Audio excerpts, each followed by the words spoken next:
Hi everyone, this is Gene Billingsley again, and this is our game, Mr. President. And this is the second video in a series where we're going to help you get into the start of a turn of Mr. President. Last time we talked about strategy, and just a real quick recap of that. We decided that Russia was our #1 diplomatic priority because their relations with the US are as low as they can be, and also their conflict track with NATO is a 3 out of 5. And if it ever gets to 5, we lose the game. So we got to deal with that. And we also decided that the Middle East and Africa, with major crisis levels of 3 in each of those, are also high diplomatic priorities or worldwide priorities. On the domestic front, Rach, just shoot over here real quick. We see that we have 2 domestic crises in the United States. That's a big problem. If we get one more, we have a domestic failure, and that causes lingering domestic issues to go up and causes a cascade of all kinds of problems. So we have to deal with that right away. The other problem we have is bipartisan cooperation is almost as low as it can be, which means that we're not going to get much right now legislation passed through Congress. So we're going to try to move that to the right and get that better over time. And then the last thing is that our cabinet effectiveness, of course, we're just starting out, so it's not surprising, isn't very high. We're playing the moderate level difficulty here. If you're playing easy, you'll start with them at a 5, which will be a little bit easier for you guys starting out. But for now, 4 isn't very good, and we need to work on that. And we noted that especially our Secretary of State, who we drew randomly from 3 options, is just not very good and probably isn't going to get the job done. Secretary of States need die roll modifiers. A lot of them need that, but especially Secretary of State. So that's definitely a problem for us that we have to think about. So today, what I'm going to do is we're going to start, Rachel, if you'll show this part of the turn sequence, we're going to go through the U.S. Special Activations phase. And this really represents what's going on in about the first 30 to 90 days. It's kind of notional. But you get lots of things that are happening in that feel-good period at the start of a presidential, presidency. So at this point, we're going to look at the special activation phase and we're going to start going down it. And I'm going to do most of these very quickly until we get to the point where you're making decisions. So I guess I'm going to, in the words of the famous TV detective Adrian Monk, I'm going to say, here's what happened. At the start of each turn, we determine how many presidential action points we get for the turn. These are very useful. You use them for extra die roll modifiers during the turn, and some cards say you have to spend a certain number of APs. And if you don't have any left, then really bad things happen. So in the easy game, you get 20 plus a certain number of APs. In the moderate game, you get 15. So we would start our APs at 15. But you also get to check your cabinet effectiveness. If you take a quick look at that, Rachel. So you see there it says plus 2 presidential APs. So we're actually going to start with 17 presidential APs. And that sounds like a lot, but trust me, you want a lot more than that. All right, so we have presidential APs. The second thing we're going to do is now we get to do all the things that happen once a turn that have to do with your presidential capabilities and your exceptional White House resources. Remember last time we found out that we had an amazing Secretary of the Treasury? So at the start of each turn, you can place 1 improving economy on the US SOE track and also place a cabinet effectiveness improving on the cabinet effectiveness track. So that's really cool. So let's look over here, Rachel. Remember I told you that these work in half steps? So we have a state of the economy of 6, which is actually down a half step because it's worsening. When you get an improving economy and it's already worsening, instead of placing an improving economy, you just remove the worsening. So now we're a straight up 6. The next time we get an economy improving, it would go up to like 6.5, and another one would get you to 7. So we're going to start straight at 6 because of our amazing secretary. And the same thing happens with cabinet effectiveness. He gets to place an improving marker. So we were at 4, but now we're going to place a cabinet effectiveness improving. So we're essentially 4.5 at this point. The next thing we get to do is look at the presidential attributes themselves. You see that because we're respected by Congress, we get +1 relations with Congress per turn.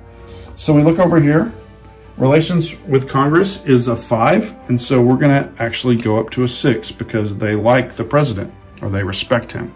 And the last thing is that we are likable. And what that means is we get +3 public approval boxes per turn. Now let's look at public approval for a second. It starts at 40. And note that it goes from 18 to 70, but note there's a little number up in the left-hand corner here. And so, you know, in this game, we're making checks against things. And so everything else is on like a 2 to 8 scale or 2 to 9 scale. So here, when you make a check, you don't roll against, say, 40 if it were at 40. You would roll against the 4. And the higher you get, then that number that you roll against goes up. So we're going to get 3 boxes here, which takes us from 40 to 46. And now when we check against public approval, it's a 5. So we have a 50% chance just because the president's a little more likely. The next thing we're going to do is figure out where to put our focused national intelligence marker. Sometimes you can get 2 of these markers, and what they represent, you know, we have a big intelligence apparatus, the NSA and all the 18 or 19 different members of the intel community. But we also have a capability to focus a lot of it all in one place. And you don't have many of those capabilities. So in the game, you either get 1 or 2 of these focused national intelligence counters. In the case of this particular game, because Russia and China's cyber is currently higher than ours, we only get 1. I wish we had 2. So you get to choose which region of the world to place it in. And each region has a little focused national intelligence slot to put this in. Now, I'm going to put this one where we have a war. Because that makes sense, right? You know, you want more intelligence where you have a war. So we're going to put it in Central South Asia. I wish I had 2, because I'd love to put one in the Middle East where you see all these terror groups. But we don't have that capability right now. We might, by next year, be able to get 2 of those focused national intelligence. The next thing we're going to do in this phase is try to improve some of our strategic capabilities. Let's look at the strategic capabilities track. And this is where we compare the US, China, and Russia in these various strategic capabilities. In the US attempts to improve them are based on their state of economy. The more money we have, the more we can do R&D. That's kind of the idea. So the state of the economy right now is 6, and that lets us attempt to improve 2 strategic capabilities. Now these are, the way you do these is first you choose, and they have to be 2 different ones. Okay, so we're behind both Russia and China in cyber warfare. So we want to try to improve that one. We're also behind China in space warfare. So we're also going to try to improve that one. The way this is going to work is we're going to roll a 10-sided die, and normally success is a 1 to 5, but we have a Secretary of Defense. If you look up here, that number on the right is the military rating, and that's a dial modifier to the strategic capabilities. He's a good manager. So we're going to get a -1 to our die rolls. So essentially, we have a 60% chance of improving each of these. And now we'll go do the die rolls for those.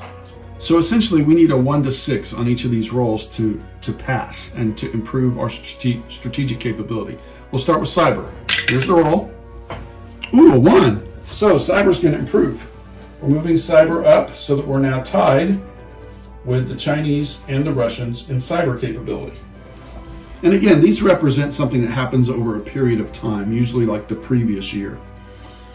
All right, here's the second one. This one is for space warfare. And we've rolled an 8, which is not good. So we did not improve our space warfare at all. But we got cyber out of it. So we are now even there. And the Chinese still lead us in space warfare. The last thing we're going to do before we start making decisions about what our various cabinet members are going to help us do this term is to set POTUS cabinet focus. But you remember we did that last time to help you guys kind of get into the strategic aspect of the game. So let's just look again and remind ourselves that we chose address domestic crises as our #1 domestic focus. That's because of those 2 domestic crises.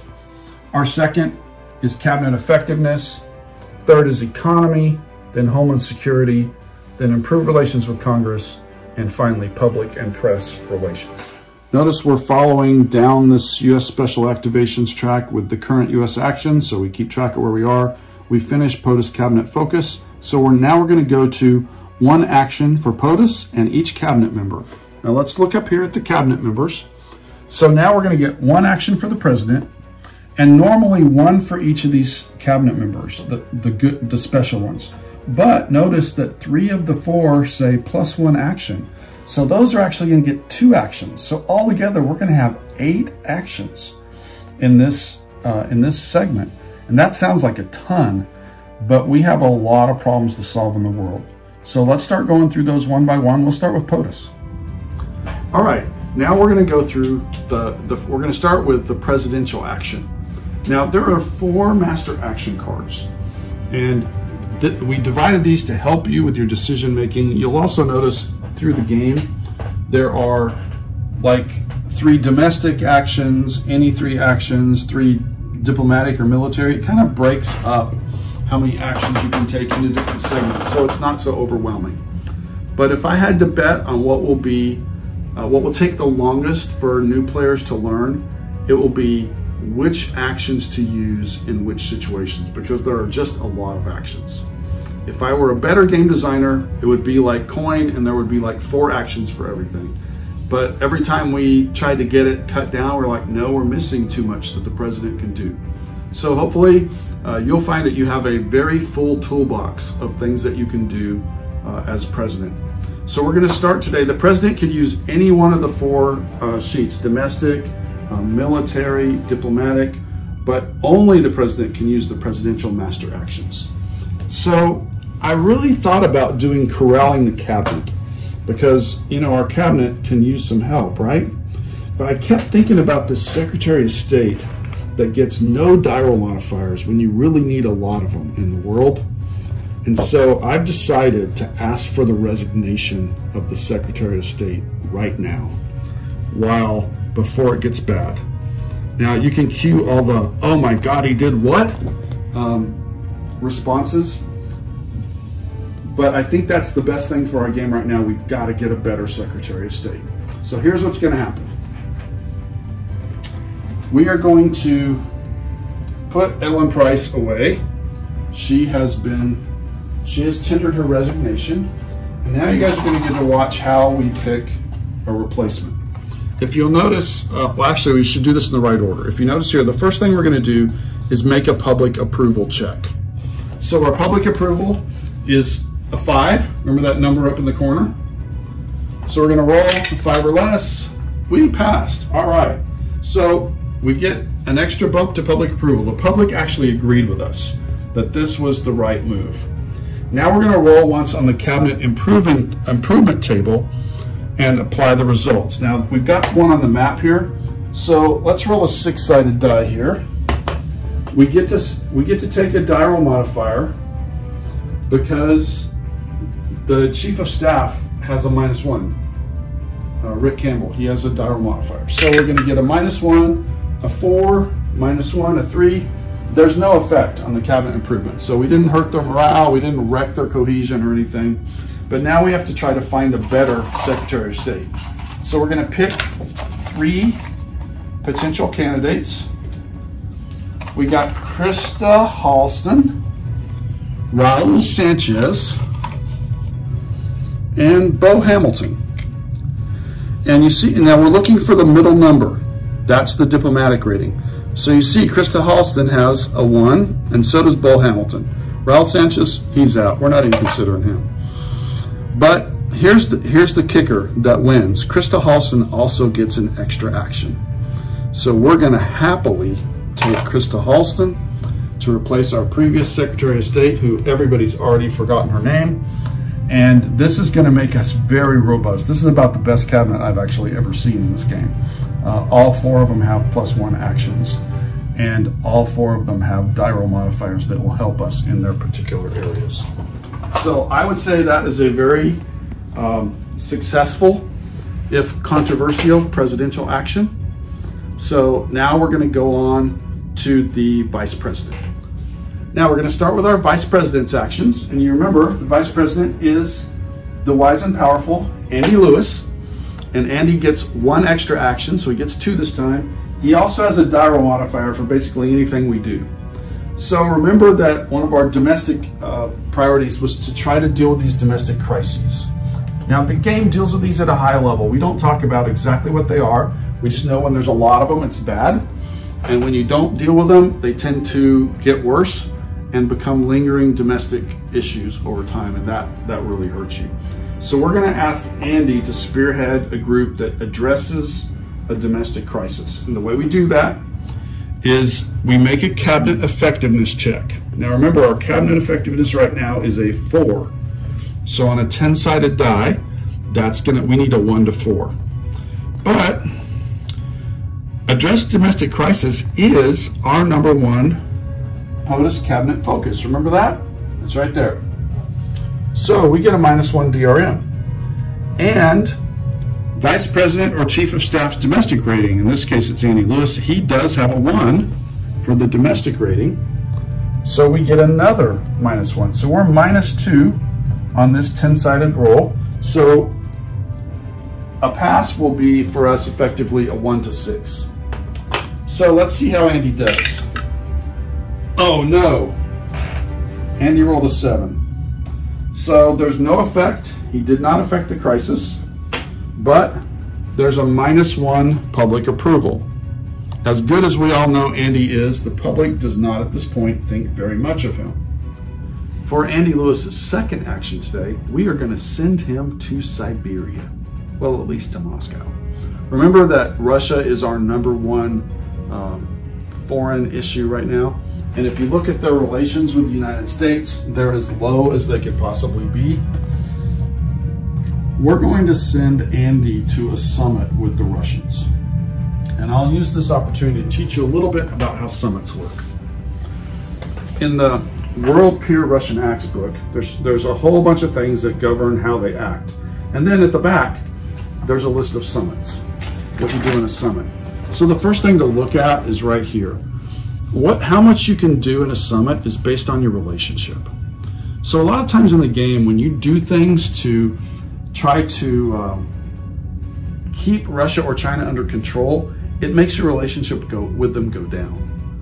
And some players, I'm thinking of one particular playtester, Rick, that's okay. They don't mind if the relationship is bad. But the flip side of that is it means that when you have a summit, you can't do as much. So right now, because our relationship with Russia is 1, we can only address 1 problem. Whereas, for example, our relationship with China right now is a 4. And so if we're going to have a summit with China, which we don't need as much right now, we could actually work on 3 problems together. So summits are a really powerful thing to use to help you, and they can deal with a whole bunch of different kinds of issues. But if you look down here, like you can improve relations, you can remove sanctions, you can improve trade, and then you get to these that start saying you can only do this if relations with the US are 2 or higher, if they're 2 or higher, if they're 3 or higher, and so some of the really, like control Iran's nuclear ambitions, contain a rogue state, those things require higher relationships. So the point is, if you don't invest in a good relationship with these countries, they're not going to help you, or they're not going to help you very much. So we're going to start trying to work on the relationship with Russia, even while we're keeping a wary eye on them. So we're going to send Andy to Russia, and we can only work on 1 problem. So the way that works is we're going to choose to try to improve relations. All right? And this is, if it's successful, then we place a trending pro-US counter on the relationship track. So essentially it'll go to 1.5 instead of 2 in terms of relations, but you got to start somewhere. Now the way this works is you decide what you want to do, and then you roll a D10 to see what Russia demands or offers in order to get it. You don't roll a die roll for success, you roll a die roll to see what your peer competitor demands. So we're going to do that right now. We're going to roll a D10 for Russia, and they roll a 1, which is awesome for us because they demand nothing. They see better relations in their best interest. So they see it in their best interest to improve relations. So Andy is a rock star. We have just improved relations. We've just improved relations with Russia, so we get a half-step improvement. But we're not finished yet with the summit. Because what if Russia had said, what if they had rolled a 9? they want one Russian influence counter in Eastern Europe. We might have said, no way, right? And then you would have had an unsuccessful summit. So what happens is, the end of this, the kicker is, there is incentive to do well, to come to agreement, because at the end, then you roll to see a summit's results table. And this is what the US and the world thinks about what happened. So in this case, you get the percentage of probabilities of problems successfully dealt with. That was 100% for us this time. So we go down to 100% if it was only one problem. It would be different if it was 2 or 3. So 100% on one problem, and we're going to roll a d10. We'll see what we get. What do we get? An 8. Okay, so we look over here at an 8. We get +1 public approval. All right, so we're going to move public approval to 48. We are killing it in public approval. And we also get to remove 1 tensions counter from Russia. So we're going to go over here and remove the tensions. That's going to make them a little less aggressive. So Andy is a rock star, and he did a great job in that first summit with Russia. So you see that summits are really powerful, but they're not as powerful if you have poor relations with your peer competitor. All right, we're finished with both activations for Andy Lewis, the vice president. So we're going to activate our chief of staff, Rick Campbell. He also gets +1 action, as all of them do now, which is amazing. So remember, we have these 2 domestic crises, and Andy Lewis was not successful in dealing with them in his turn. So we're going to use both of Rick's activations to try to deal with domestic crises. So we're just going to make a couple of die rolls here in a minute, and because he has a -1, or he has a 1 rating, we get a -1 DRM to him, and it is our #1 POTUS cabinet focus, so we're going to get -2, and we have a cabinet effectiveness of 4. So we need essentially to roll a 6 or lower to make these. So we'll roll 2 in a row now real quick, and we'll see how we did for his 2 activations. First one's a 9, so we failed. Second one is a 6, so beautiful. So pass, we decrease the domestic crisis track by 1 box. So we're coming away from the abyss now. We're down to a 1 on domestic crises. And we also get +1 public approval. So since the beginning of the turn, we've already increased 10 points of public approval. A lot of that's because the president is likable, but some of it's because we've actually haven't really done a lot of bad things yet. We've been successful a lot of the time. Now we're going to go to Krista Halston, our new Secretary of State. She, as you remember, gets 2 actions as well. So we're going to take a look at Krista's actions next. All right, the first thing we're going to do for our Secretary of State is we're going to try to get her to mediate this conflict between NATO and Russia and try to get the conflict status down from 3 to 2. And the way you do that, there's a diplomatic master action called de-escalate a conflict. So she's going to roll a d10, it costs us an action, and she gets a -1 because her diplomatic rating is a 1. So unfortunately, Russia, we have to check the rating on the Russia relations track as well, and we're still a 1. So that's a +2. So her -1 and the +2 means there's going to be a net +1. All right, we'll roll a d10. Pray for low. A 1 and a 2. Great. So it's a net 2. Decrease the conflict track by 1 box. So that gets us back to a 2 for Russia NATO. We're being really successful. And we get to place a trending pro-US counter in the region of the countries involved. So in this case, that's the Eurozone. So we're going to place a trending pro-US marker, and that means that regional alignment is now actually at 6.5 or so on that alignment track. And we get to remove 1 tensions counter from each country involved. So there are no tensions on NATO, so we don't have to do anything there. But look, there's a tensions on Russia. So we now have got all the tensions off of Russia. And the last thing it says is +1 public approval. The public likes us. So we're doing a good job. Okay, so that was amazing for the first thing for Krista Halston. The second thing she's going to do, because remember we talked about the dumpster fires in the Middle East and Africa last time with regional crises. So we're going to work on the Middle East. It's at a 3. We'd like to make that a little better. And the way you do that is with crisis relief. So you choose a region, roll a D10, and you get to subtract the diplomatic rating of your Secretary of State. If the regional stability was really high, we'd also get to subtract another one, but the regional stability in the Middle East is a 4, which is not good.